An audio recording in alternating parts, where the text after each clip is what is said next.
Hello everyone, welcome to day 11. We're going to be talking about spanning trees and Kruskals algorithm. All right, so just like the title says here, we're going to be learning about a new thing. It's not a circuit, it's not a path, but instead it's something called a spanning tree, and we'll get to the definition of that in a minute. Just to kind of preface this scenario that I kind of describe up here gives you an idea of where a spanning tree might be used. All right, so imagine a company that requires reliable internet and phone connectivity between their 5 offices, and we'll call the 5 offices A, B, C, D, and E. And they are in New York, so they decide to lease dedicated lines from the phone company. All right. Now, the phone company is going to charge for each link made, and the costs in thousands of dollars per year shown in the graph, right? So these are like all of their options, all right? And really, all they need to do is they need to connect these 5 offices in the cheapest way possible. It doesn't have to be a path, it doesn't have to be a circuit, as long as it's a connected graph of some kind, and that the connected graph is the cheapest connected graph that we can make from all the available options in this graph. Okay, so somewhere in here is a connected graph that represents the lowest cost, and that is exactly what a spanning tree is. All right, so let's read this definition. It says a spanning tree is a connected graph, and this is kind of the important part here. It's got to be a connected graph that uses all vertices. Okay, and specifically there are no circuits. All right, so connected graphs using all vertices, no circuits, and what makes it a minimum cost spanning tree is that it has the smallest total edge weight. All right, so when I go through here and I pick out the edges that I'm going to use to make my spanning tree, it is going to be the most cost-effective way to pick those edges. All right, so you have to remember, for a spanning tree, we're connected, we use all the vertices, no circuits.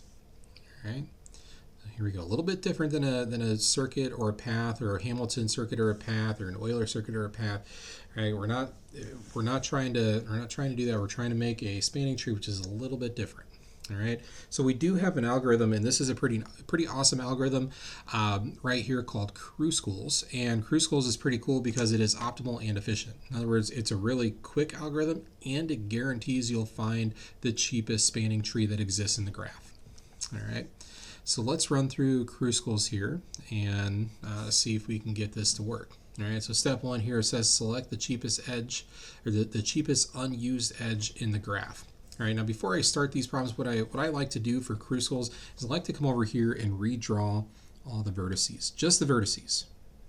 Okay, and I'm going to try and draw them with the same orientation that is over here in the graph. All right, so we've got A, this is E, D, C, and B. All right, and then what I'm going to do is I'm going to add edges to my graph using Kruskals, right? So it says select the cheapest unused edge. So if I look through my network graph here, the cheapest edge is this $4 edge right here. So I'm going to go to my graph and I'm going to add the edge. I'm going to mark it with its weight. Okay, and then I'm going to evaluate. If I look at this, this is currently a disconnected graph, right? A and B are connected, but I have no way to get to E, D, or C. So I have to keep going. Right, so I'm gonna repeat step 1, adding the next cheapest edge, and the only reason that I wouldn't add the next cheapest edge is if it created a circuit. All right, so I'm going to go to the next cheapest edge down here, which is the $5 edge going from A to E. So I'm going to add A to E to my graph. I'm going to put a 5 on it.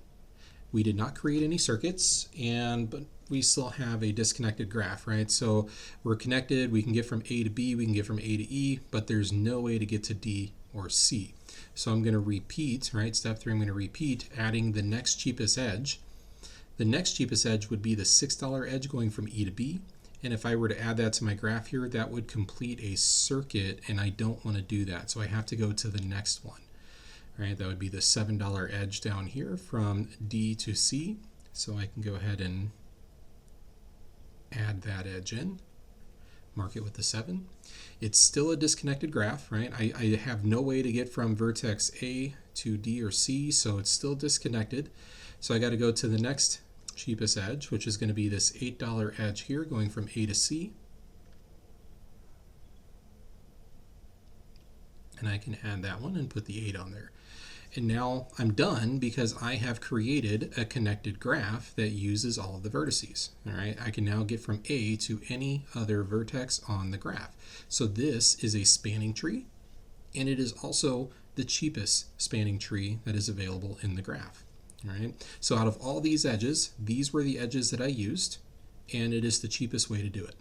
All right, so if I add these up, I've got 4, 5, which is 9, 9 and 8, 17, 17 and 7 is 24. So the cost of this spanning tree is $24.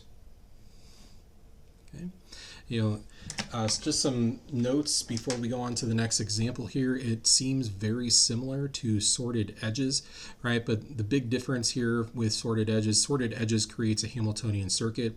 Kruskals specifically avoids circuits, all right? We do not want any circuits.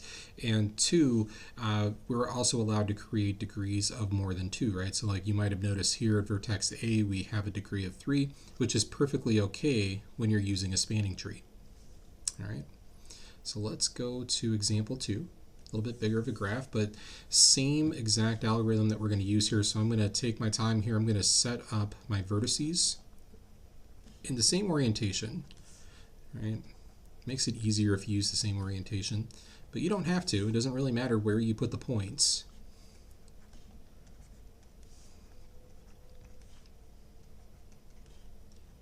There we go.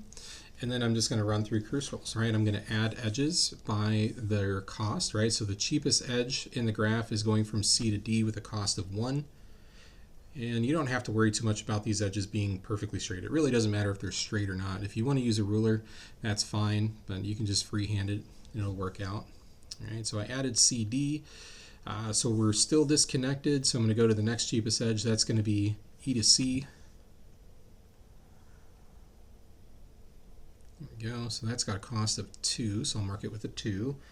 And then the next cheapest edge, so we got 1, 2, looks like edge 5 up here. That's going to be C to F. So we'll go ahead and add that one. Remember, the only thing you can't do is complete a circuit, right? All right, so we're still disconnected. I got B and A over here, inaccessible. I can't get to them. We haven't completed any circuits, so we're good. So we're going to go on to the next one. I'm looking for 7. So going from B to D. So I'm going to go here, B to D. That looks fine. That doesn't seem to complete any circuits. We're almost connected. We got one vertex that's not part of the network right now. That's vertex A. So we've got all of these guys connected over here. So we're going to keep going. All right, so 7, looks like 9 would be the next one. So if I connect B and F, that would complete a circuit. We don't want to do that, so we have to skip over the 9 and go to the 10, which would be A to D. And we can do that one. That one's not going to complete a circuit. Put the 10 on there, and now I have a completed graph. So we stop Kruskals' algorithm at that point. Once we have a completed graph with all points included, that is when Kruskals ends, and this is your spanning tree. Okay, so I'm going to go ahead and add up the edges here. So we got 5 and 2, 8, 15, 25. So the cost is 25 here. Now on My Open Math, they're going to have you do one of two things. They're either going to have you select the edges. They'll have like a multiple choice thing where you just check the boxes of the edges that you used in your spanning tree, or they will ask you for the minimum cost that you came up with from your tree. All right, so make sure you take your time. Don't make any typos when you add this up. All right. So let's take a look at example 3. This is the other type of problem that you might see on My Open Math. They're going to give you a graph, and then they're going to draw the points for you. They're going to draw the vertices, and they attempt to draw it in the same orientation as the graph over here. So it's a lot like how I demonstrate my problems. All right. So they don't label them for you. So if you need to, you can translate them on a piece of paper and just label them real quick, just like this. Right. So this would be B, C, D, E, and A. And then you can go through and run your Kruskals algorithm just like we did here in the video. All right, so the first edge that we would add is A to E, and you'll actually draw the edge on My Open Math. It's pretty cool. It might be a little difficult on a Chromebook with the mouse pad, so what you can do is you can draw your edge like this, like a little bit away from the point, and then just click and hold, and you can drag it over to the point. Sometimes that is easier to do than drawing directly to the point. All right. So Just a little tip with that tool. There we go. So that's going to have a cost of 1. All right, so the next cheapest edge looks like the 4 here going from A to D, so I'll go ahead and draw that in. There we are. And then next one looks like a 6 going from A to C. Okay. So again, still disconnected. B's not connected to the network yet, and we don't have any completed circuits, so we're doing great. The next edge is going to be B to D here, which is the 7, and that'll actually work. It doesn't complete any circuits, and it finishes off our graph. All right, so now we have a connected graph. So this is connected. I can get from any point to any other point some way, and we did not complete any circuits. So this is it. This is our spanning tree, and then we just got to add up the edges that we got here. So we got 7, 6, 13, 18 as our cost.